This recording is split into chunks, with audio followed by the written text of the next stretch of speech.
আসসালামু আলাইকুম রহমতুল্লাহি ওবরকাতুহু। সম্মানিত দর্শক, আমাদের বাংলাদেশের রাষ্ট্রপতির যে পদ অলংকারিক, কিন্তু তারপরেও এই পদটি সম্মান এবং মর্যাদার দিক থেকে রাষ্ট্রের সর্বোচ্চ পদ এবং পদবি। রাষ্ট্রপতি যে বাড়িতে থাকেন এটি বাংলাদেশের সবচেয়ে বড় বাড়ি, মর্যাদাপূর্ণ বাড়ি, এবং রাষ্ট্রপতির যে পদ এবং চেয়ারটি এখান থেকেই আসলে সকল কর্মকাণ্ড পরিচালিত হয়। রাষ্ট্রের যে এক্সিকিউটিভ ক্ষমতা এটি প্রধানমন্ত্রীর হাতে, এবং প্রধানমন্ত্রীর পরামর্শ ছাড়া যদিও রাষ্ট্রপতি কোনো কিছু করতে পারেন না, কিন্তু কাগজে কলমে দেখানো হয় রাষ্ট্রপতির নির্দেশ ক্রমে, অনুমতি ক্রমে এই কাজটি করা হলো। তো সেই রাষ্ট্রপতি পদে জনাব শাহাবুদ্দিন, যার ডাকনাম চুপ্পু, তিনি যখন নিয়োগ লাভ করলেন তখন প্রচুর সমালোচনা হয়েছিল, আওয়ামী লীগের মধ্যে সমালোচনা হয়েছিল। কিন্তু শেখ হাসিনা যেটা চেয়েছিলেন, অবস্থার দৃষ্টে মনে হয় যে তিনি চেয়েছিলেন খুবই অনুগত, বিশ্বস্ত এবং তার কথার বাইরে যাবে না এরকম কাউকে রাষ্ট্রপতি তিনি বানাবেন। এবং সেই দিক থেকে জনাব শাহাবুদ্দিন চুপ্পু সাহেবের যে যোগ্যতা, নিঃসন্দেহে দলের প্রতি আনুগত্যের দিক থেকে, শেখ হাসিনার প্রতি আনুগত্যের দিক থেকে কোনো অংশে কম ছিল না। কেউ কেউ আবার বলার চেষ্টা করছিলেন যে তিনি যেহেতু ইসলামী ব্যাংকের বোর্ড অব গভর্নর্সে ছিলেন এবং এস আলম সাহেবের খুব ঘনিষ্ঠজন ছিলেন, এবং এস আলমের সঙ্গে প্রধানমন্ত্রীর যে ছোট বোন শেখ রেহানা, তার যে সম্পর্কের বিষয়টি এটা এখন ওপেন সিক্রেট। এবং আমরা যারা খুব উঁচু ধারণা পোষণ করতাম শেখ পরিবার সম্পর্কে, বিশেষ করে বঙ্গবন্ধু পরিবার সম্পর্কে, সত্য মিথ্যা আল্লাহ মাফ করুক, কিন্তু এখন তাদের ব্যবসা বাণিজ্য, অর্থনীতি, কমিশন গ্রহণ করা, এগুলো নিয়ে যে সকল তথ্য আসছে, পত্রপত্রিকা আসছে, যারা ধরা পড়েছেন তারা বলছেন, তারপরে বিভিন্ন বিদেশি পত্রপত্রিকা যেভাবে আসছে, তাতে এই পরিবার সম্পর্কে যারা খুব উচ্চ ধারণা পোষণ করতেন তারা সত্যিকার অর্থে খুব মানসিক যন্ত্রণার মধ্যে আছেন। তো শেখ হাসিনার অলওয়েজ সফর সঙ্গী হিসাবে, ছায়া সঙ্গী হিসাবে শেখ রেহানা ঘোরাফেরা করতেন। তিনি কথা বলতেন খুব কম, অল্প কথা আমরা শুনেছি, চুপচাপ থাকতেন, এবং দেখে মনে হতো যে দুনিয়ার একেবারে নিরাসক্ত একজন মানুষ। পোশাক আশাক, চালচলন, কথাবার্তা কোনো কিছুর মধ্যেই তার বৈষয়িক আকর্ষণ ছিল না, মনে হতো যে বৈরাগ্য। তো তার এই যে বৈরাগ্য, এর বিপরীতে তার যে নিয়োগগুলো বা তার সাথে যাদের সম্পর্ক, তাদেরকে নিয়ে যে সকল কথাবার্তা হতো সেগুলো খুবই আপত্তিকর। যেমন তার দেবর তারেক সিদ্দিকী, মেজর জেনারেল তারেক সিদ্দিকী নিয়ে কি কথা না হচ্ছে অনেক দিন যাবৎ। কিন্তু তারেক সিদ্দিকী শেখ হাসিনার কাছাকাছি ছিলেন মূলত শেখ রেহানার পরিচয়ের কারণে। এরপরে শেখ রেহানার ছেলে ববি, তারপরে টিউলিপ, তো এদের দুজনকে নিয়েও মানুষ খুব ইতিবাচক চিন্তা করত। টিউলিপ ইংল্যান্ডের মতো জায়গাতে এখন প্রতিমন্ত্রী আছেন, একাধিকবার তিনি সংসদ সদস্য নির্বাচিত হয়েছেন, তো সবাই ইতিবাচক ধারণা পোষণ করছে। কিন্তু মার্কিন সংবাদ মাধ্যম যেখানে বলল যে এক রূপপুর পারমাণবিক কেন্দ্র থেকে তারা $5 বিলিয়ন কমিশন নিয়েছে। $5 বিলিয়ন মানে 60,000 কোটি টাকা। তো এই জিনিসগুলো যখন আসছে তখন মানুষ লাজবাব হয়ে গিয়েছে। যখন সালমান সাহেব কি বলছেন, অন্যান্য পলক কি বলছেন, এই কথাগুলো যখন তারা কি বলছেন আমরা এখনও জানি না, কিন্তু পেপার পত্রিকায় যেভাবে আসছে তাতে সর্বনাশ হয়ে যাচ্ছে আওয়ামী লীগের এই শেখ পরিবারের রাজনীতি। তো সেই শেখ পরিবারের যে গুরুত্বপূর্ণ ব্যক্তিত্ব শেখ রেহানা, যার সম্পর্কে মানুষ কানাঘুষা করতো, সাহস করে কিছু বলতো না, কিন্তু বেশিরভাগ মানুষই ইতিবাচক ধারণা পোষণ করতেন। তো বলা হতো যে এস আলমের সঙ্গে এবং তার ব্যক্তিগত সম্পর্ক খুব ভালো, এবং এস আলমের যা কিছু সব কিছুই মূলত শেখ রেহানার আশীর্বাদে হচ্ছে।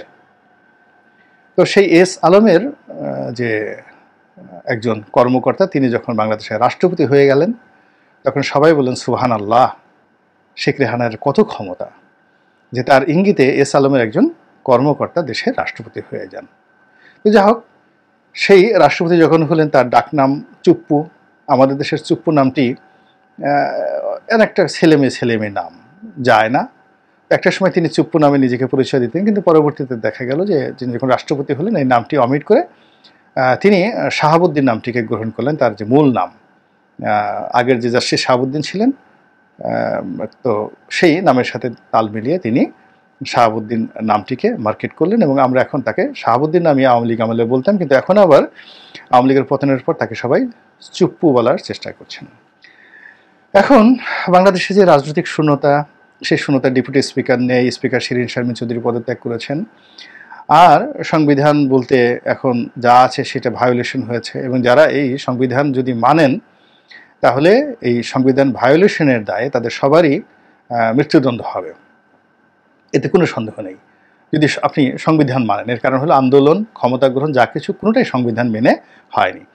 আর এই সংবিধানের বাইরে যা কিছু হয়েছে এর জন্য শাস্তি হলো মৃত্যুদণ্ড। আর এই মৃত্যুদণ্ডের যে বিধানটি, এটি যদি আবার সংবিধান পরিবর্তন করতে হয় তাহলে আগামীতে এটি রাষ্ট্রপতিকে কোনো অধ্যাদেশ দেওয়া হবে না, আগামীতে যে সরকার আসবে তাকে আওয়ামী লীগের মতো ব্রুট মেজরিটি থাকতে হবে, 3/4 তাকে যদি সেই না থাকে, মানে মেজরিটি না থাকে, তাহলে ওই সংবিধান আর পরিবর্তন করা যাবে না। দেখা গেল বিএনপি আসছে, জামাত আসছে, অন্যান্য দল আসছে, এমনকি আওয়ামী লীগও আসছে, কিন্তু একক সংখ্যাগরিষ্ঠতা মানে 3/3 সংখ্যাগরিষ্ঠতা কেউ পায়নি। ফলে এই সংবিধানটা আর পরিবর্তন করা সম্ভব হবে না। ফলে এই যে টোটাল প্রক্রিয়ার সাথে যারা যারা জড়িত, এই সরকারের সাথে যারা জড়িত আন্দোলনকারী, সবাই কিন্তু এই সংবিধানের রোষানলে পড়বেন। আর সেই রোষানলে পড়বেন বলে সরকারের যারা শুভার্থী তারা অনেকেই দেশে এবং দেশের বাইরে বলার চেষ্টা করছেন যে এই মুহূর্তে ডক্টর মোহাম্মদ ইউনূসের প্রথম এবং প্রধান কাজ হলো সংবিধানকে স্থগিত করা, তারপর সংবিধান বাতিল করা, সংবিধান রিরাইট করা, জনাব শাহাবুদ্দিন চুপ্পু রাষ্ট্রপতি তাকে বহিষ্কার করা, এবং সেখানে ডক্টর ইউনূস বিপ্লবী সরকারের প্রধান হিসেবে কর্তৃত্ব নেওয়া। এর কারণ হলো সংবিধান যদি আপনি মান্য করতে যান, আপনি তো মান্য করতে পারেননি, আর এই সংবিধান অনুযায়ী যা কিছু করেছেন এমনি আপনি আপনার জীবনের ঝুঁকিতে পড়ে গিয়েছেন। কাজেই যখন আপনি ঝুঁকিতে আছেন তো আপনাকে শতভাগ ঝুঁকি নেওয়াই বেটার। আপনি পুরো আন্দোলনের নেতা হয়ে যান, আপনি আপনার মতো করে সব কিছু চালান। এইভাবে কিন্তু নানা জনে নানাভাবে ডক্টর মোহাম্মদ ইউনূসের উপর চাপ প্রয়োগ করছে, এবং যখন এই চাপগুলো এখানে আসছে একইভাবে কিন্তু সেই চাপ পুলিশ হেডকোয়ার্টারে যাচ্ছে, সেই চাপ সেনা হেডকোয়ার্টারে যাচ্ছে, বিজিবি হেডকোয়ার্টারে যাচ্ছে, সীমান্তে যাচ্ছে, এবং এগুলো নিয়ে প্রচুর কথাবার্তা হচ্ছে, এবং সবচেয়ে এই চাপগুলো আবার ধূমায়িত হয়ে একেবারে অ্যাটম আকারে এটি বঙ্গভবনে যাচ্ছে। এবং সেখানে জনাব শাহাবুদ্দিন চুপ্পু এই কথাগুলো যখন শুনছেন বা এই জিনিসগুলো পরিণতি যেগুলো তিনি ভোগ করছেন, এগুলো নিয়ে সঙ্গত কারণে তার ঘুম হারাম হয়ে গিয়েছে, এবং এরই মধ্যে আবার তার দ্বৈত নাগরিকত্ব নিয়ে, তারপরে তার রেসিডেন্সি নিয়ে, বিদেশে তার বিনিয়োগ নিয়ে নানা রকম ছবি, কথাবার্তা সামাজিক। রাষ্ট্রপতি চুপ্পুর চাপে সরকার দিশেহারা নিয়ে গুরুত্বপূর্ণ তথ্য দিল গোলাম মোহাম্মদ রনি। জেনারেল ওয়াকার রাষ্ট্রপতির সঙ্গে দেখা করেছেন। তো রাষ্ট্রপতির সঙ্গে তার যে দেখা, সেই দেখাটা সবাই বলছে যে এটা মানে বঙ্গভবনের পক্ষ থেকে বা সেনা বাহিনীর পক্ষ থেকে যেটি বলা হচ্ছে, এটা একটা গতানুগতিক সৌজন্য সাক্ষাৎ। কিন্তু সবাই অলক্ষ্যে নানা রকম কথা বলার চেষ্টা করছে। কেউ বলছে চুপ্পু সাহেবকে চলে যেতে হবে, তাকে পদত্যাগের কথা বলা হয়েছে, ইত্যাদি ইত্যাদি নানা রকম কথাবার্তা। কিন্তু আমি এই কোনো দিকে না গিয়ে যেটি দেখলাম সেটি হলো যে ছবিটি এসছে পত্রপত্রিকাতে, সেখানে সেনাপ্রধান জেনারেল ওয়াকার তিনি খুব গম্ভীর হয়ে বিষণ্ণ অবস্থাতে একেবারে অনেকটা মরমর পাথরের মূর্তির মতো তিনি ছবি তুলেছেন ক্যামেরার দিকে তাকিয়ে। অন্যদিকে মিস্টার চুপ্পু যিনি রাষ্ট্রপতি, তিনি অনেকটা 30 ডিগ্রি অ্যাঙ্গেলে, 30 ডিগ্রি অ্যাঙ্গেলে কাত হয়ে বসেছেন, এবং তিনি ক্যামেরার দিকে অ্যাঙ্গেলের দিকে সোজা না তাকিয়ে অ্যাঙ্গেলের দিকে তাকিয়ে নন ফর্মাল ওয়েতে একটি মুস্কি হাসি দেওয়ার চেষ্টা করেছেন। এই হাসিটি বিষণ্ণতা নয়, এই হাসি খুবই ইঙ্গিতপূর্ণ, মোনালিসার হাসির মতো, খুবই ইঙ্গিতপূর্ণ হাসি। এবং সেই হাসির কারণেই আমার কাছে মনে হলো যে আসলে আমাদের যে মহামান্য রাষ্ট্রপতি জনাব শাহাবুদ্দিন, তিনি কি চিন্তা করছেন, তিনি কি ভাবছেন। এর কারণ হলো এখনও পর্যন্ত যদি সংবিধান কে আমরা মানি, তাহলে রাষ্ট্রের সর্বময় কর্তৃত্ব তার হাতে। তিনি এই উপদেষ্টা পরিষদ ভেঙে দিতে পারেন, তিনি জরুরি অবস্থা জারি করতে পারেন, তিনি মার্শাল ল দিতে পারেন, তিনি সেনাপ্রধানকে বরখাস্ত করতে পারেন কি না করতে পারেন, সব ক্ষমতা তার মধ্যে। তো সেক্ষেত্রে যেটি তার সেই হাসিটি, এই হাসিটির মর্ম উদ্ধার করা ডক্টর মোহাম্মদ ইউনূসের জন্য ফরজে আইন। তার এই হাসিটির মর্ম উদ্ধার করা সেনাপ্রধানের জন্য কিন্তু অত্যন্ত গুরুত্বপূর্ণ। এর কারণ হলো যে জনাব চুপ্পুকে আপনি যত চুপচাপ মনে করেন, তিনি আসলে তত চুপচাপের মানুষ নন।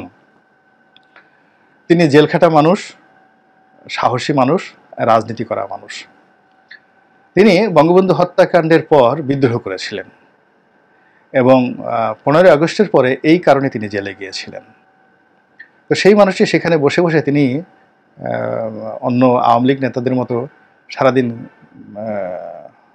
ডাবের রস খাবেন, ডাবের শরবত খাবেন, ডাবের পানি খাবেন, তারপরে শেষে আইসক্রিম খাবেন, ললিপপ খাবেন।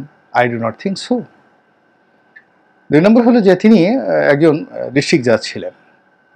তো ডিস্ট্রিক্ট জাজ থাকা কিন্তু নীরব থাকার, যারা নীরব থাকতে পারেন, কথা না বলে, কম কথা বলে থাকতে পারেন, তাদের মধ্যে এই ডিস্ট্রিক্ট জাজ যারা ছিলেন তারা কিন্তু এই জিনিসটা বাই বর্ন তারা পেয়েছেন এবং এটা প্র্যাকটিস নীরব থাকার। তিনি এই রাষ্ট্রপতি হওয়ার পরে খুব কম কথা বলেছেন এবং একবারই শুধুমাত্র পাবনাতে গিয়ে একটু বেশি কথা বলেছেন।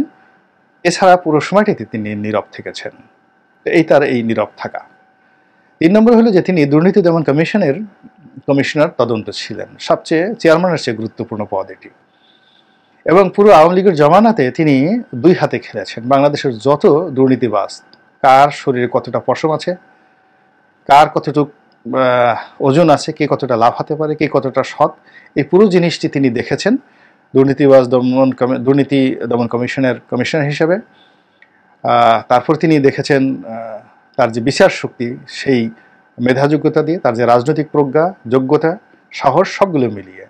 এবং সেখান থেকে তিনি গণভবনে আশীর্বাদ নিয়ে বঙ্গভবনে ঢুকেছেন।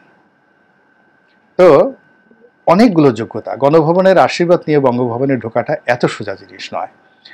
তো তাকে যদি কেউ খুব একেবারে খালি চুপ্পু বলে তুচ্ছ-তাচ্ছিল্য করে, I do not think so তিনি সেই তুচ্ছ-তাচ্ছিল্যের পর্যায়ে নন। নিঃসন্দেহে তিনি সরকারের খুবই গুরুত্বপূর্ণ এলিমেন্ট, রাষ্ট্রের গুরুত্বপূর্ণ এলিমেন্ট, এবং তার এই চুপ থাকা এই মুহূর্তে সরকারের জন্য আমি মনে করি একটা বিশাল মানসিক প্রেশার ডক্টর ইউনূসের জন্য। কাজেই এই প্রেশার সরকারের দ্বারা করতে কীভাবে সামাল দেন সেটাই দেখার বিষয়। আল্লাহ আমাদের সবাইকে হেদায়েত দান করুন এবং হেফাজত করুন। আসসালামু আলাইকুম রহমতুল্লাহি ওয়া বারাকাতুহু।